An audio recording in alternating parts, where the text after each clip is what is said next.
Assalamu alaikum wa rahmatullahi wa barakatuh. Thank you, brothers and sisters who are today with us. So thanks for the nice presentation. Thanks for the organizers. It's a great opportunity for us to be here and talk about the subject that we work on every day. So for this short presentation, I will share my screen. Let me know if you see my screen. Can you see my screen? Yeah, we can see that.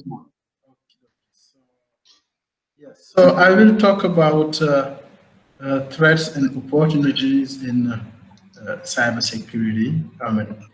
Basically, how living in the cyberspace gives us threats and opportunities, and of course, to better exploit the opportunities and avoid the threats, we need security. So that's the subject of cybersecurity in a nutshell.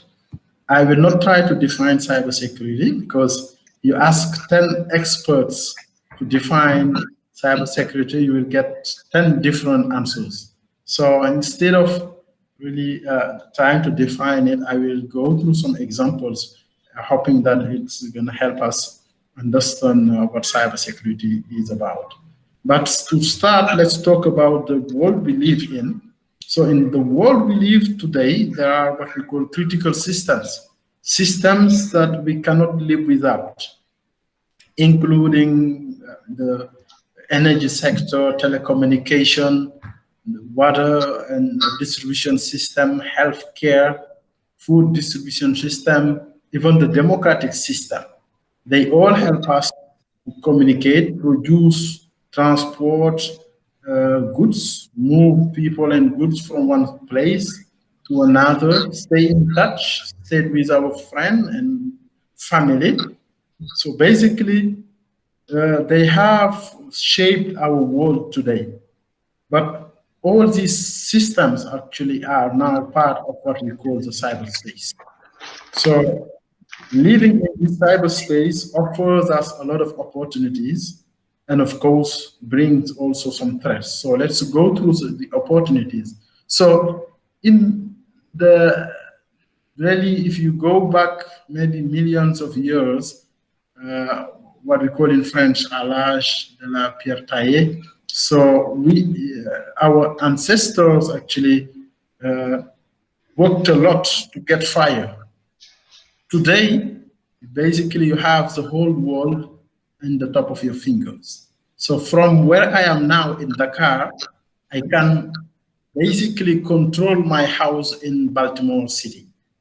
From my cell phone, I can see what's happening in the house. I can control the amount of energy that is being consumed.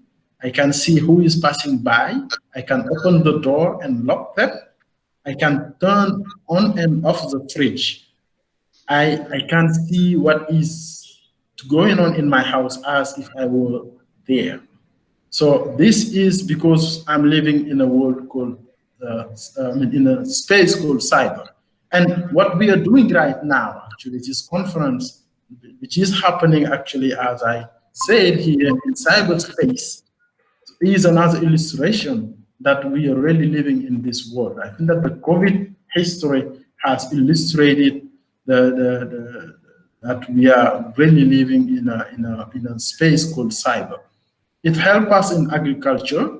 Today we talk about smart and precision agriculture, where really you decide what you want to grow and when you want to grow it using technology. So, because of this technology also, as a Muslim, we have the opportunity to at least, I would say, have more ways to learn the Quran, more ways to learn the teachings of the Sheikh, for example. You don't need to be in Tuba today to learn what the Sheikh has written. You can go online, and if you are lucky, you can have a teacher who will teach you what the Sheikh has written for the disciples. So we are living in a world of opportunities, and these are just some examples.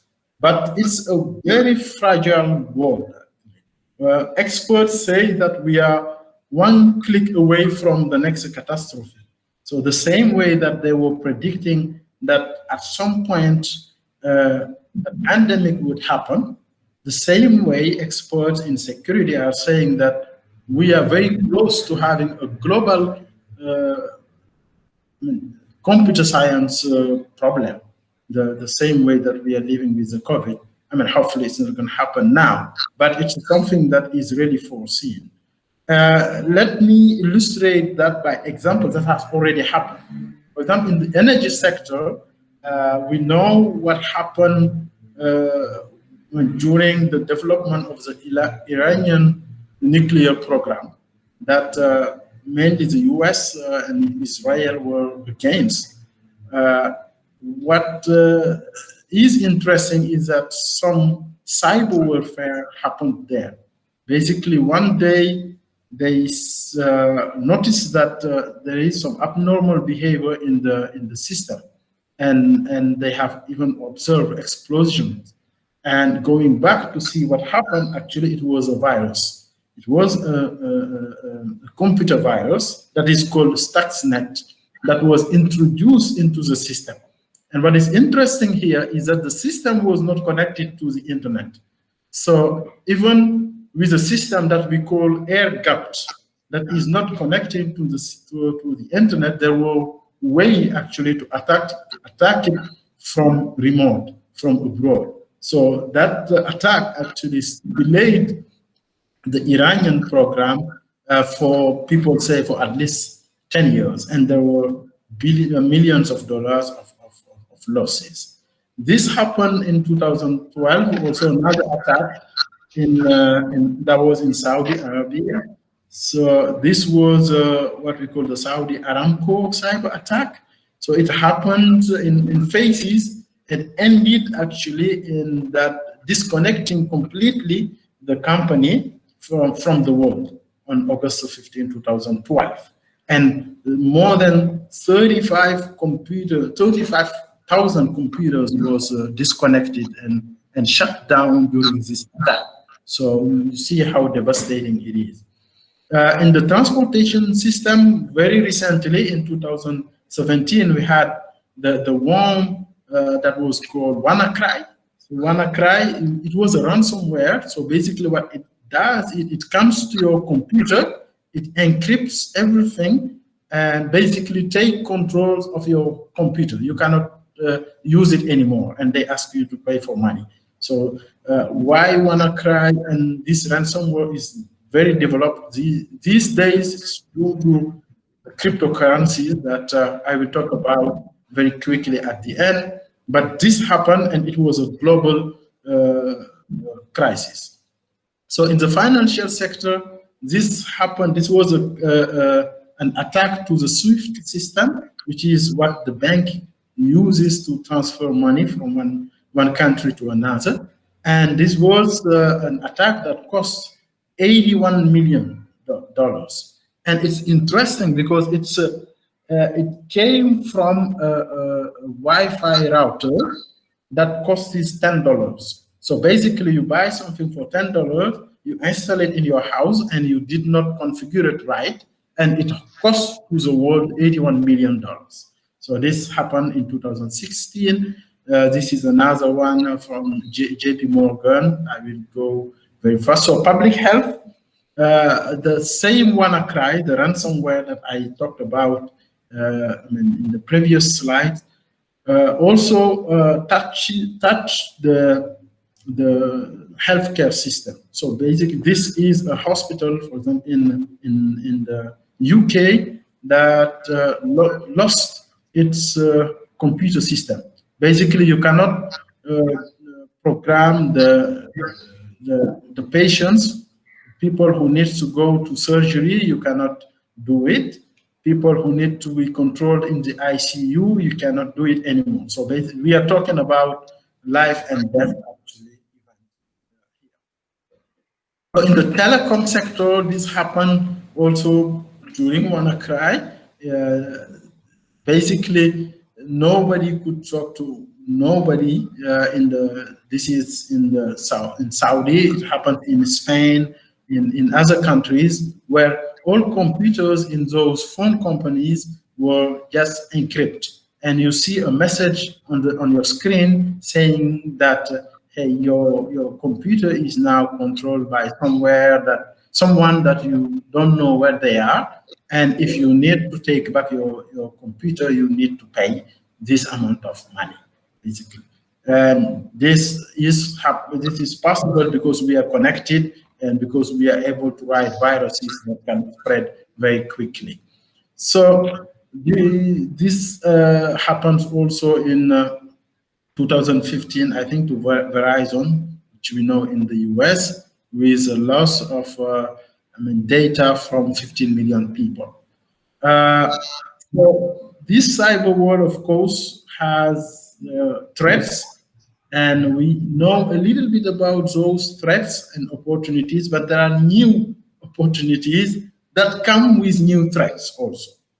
So let me talk about blockchain. So blockchain is the technology that is enabling basically crypto money. So I mean the e-money, if you want. So basically, it solved one problem that we had in to develop actually e-currency, that was the double spending. So basically, in physical money, when I give you a bill, $100 bill, the bill has left me and is now with you.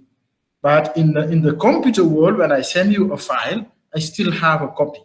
So it's difficult to make the file basically completely leave the one who is paying and go to the one who has been paid. So if I send you a file, I can send you to another one, meaning that if I spend money on crypto money, I can spend it again. So that was a problem that we had for long, and in 2008, some technology called blockchain came and it solves the problem. So basically, it is based on simple ideas. So everything is public. So when you want to give a bill to someone, you announce it to the public so that everybody knows that the bill number, I don't know what, has left Assane and is now with Babka.